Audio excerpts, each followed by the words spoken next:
Sir mobile post ತಗೊಳ್ಳಿ sir, 150 ರೂಪಾಯಿ ಅಷ್ಟೇ ಸರ್. ಪ್ಲೀಸ್ ಸರ್, ಒಂದ್ ತಗೊಳ್ಳಿ ಸರ್.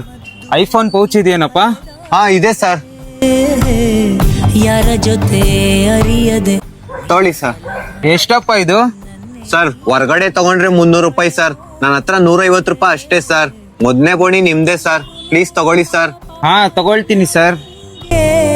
ಬಿಟ್ಟು ಹೋಗುತ್ತಾಳೆ ಪಶ್ಚಾತ್ತಾಪ ನಂಗೆ. ತಗೊಳ್ಳಿ, ಇದು 100 ರೂಪಾಯಿ, ಇದು 50 ರೂಪಾಯಿ. ಓಕೆನಾ? ತೊಟ್ಟ ಹೂವ ಮಾಲೆ ನಾಳೆಗೆ ಹೂವುದುರಿ ಕುಣಿಕೆ. ಥೂ, ಏನ್ ಜನನು ಕಣ್ ಕಾಣ್ತಿದಿರೋ ಹುಡುಗಂಗೂ ಮೋಸ ಮಾಡ್ತಿದ್ದಾರೆ. ಸರ್ ತಗೊಳ್ಳಿ ಸರ್. ಸರ್ ಸರ್ ಎಷ್ಟು ಸರ್ ಪೌಚು? ಮೇಡಮ್ ಹೊರಗಡೆ ಒಂದ್ ತಗೊಂಡ್ರೆ 300 ರೂಪಾಯಿ ಮೇಡಮ್, ನನ್ನ ಹತ್ರ 2ಕ್ಕೆ 300 ರೂಪಾಯಿ ಅಷ್ಟೇ ಮೇಡಮ್. ಕೊಡಿ. ಘೋರ ಶಾಪ ತೊಳಿ ಸರ್. ವ್ಯಥೆಯಲ್ಲ ಮೇಡಮ್ ಚೇಂಜು ಚಿತೆಯಲ್ಲಿದೆ. ತಗೊಳ್ಳಿ ಮೇಡಮ್ 200 ರೂಪಾಯಿ. ಅಲ್ಲ ಸರ್, ಇಷ್ಟ್ ಕರೆಕ್ಟ್ ಆಗಿ ಚೇಂಜ್ ಕೊಡ್ತಿದ್ದೀರಲ್ಲ, ಇವಾಗ ತಾನೇ ನಿಮ್ಗೊಬ್ಬ ಮೋಸ ಮಾಡ್ಬಿಟ್ಟು ಹೋದ. ಅವ್ನ್ ಶರ್ಟ್ ಇಟ್ಕೊಂಡ್ ಕೇಳ್ಬೋದಿತ್ತಲ್ಲ. ಕಣ್ ಕಾಣಿಸ್ತಿರೋ ನಾನು ನನ್ ಕಷ್ಟಕ್ಕೋಸ್ಕರ ರೋಡಲ್ಲಿ ನಿಂತ್ಕೊಂಡ್ ಮಾಡ್ತಾ ಇದೀನಿ.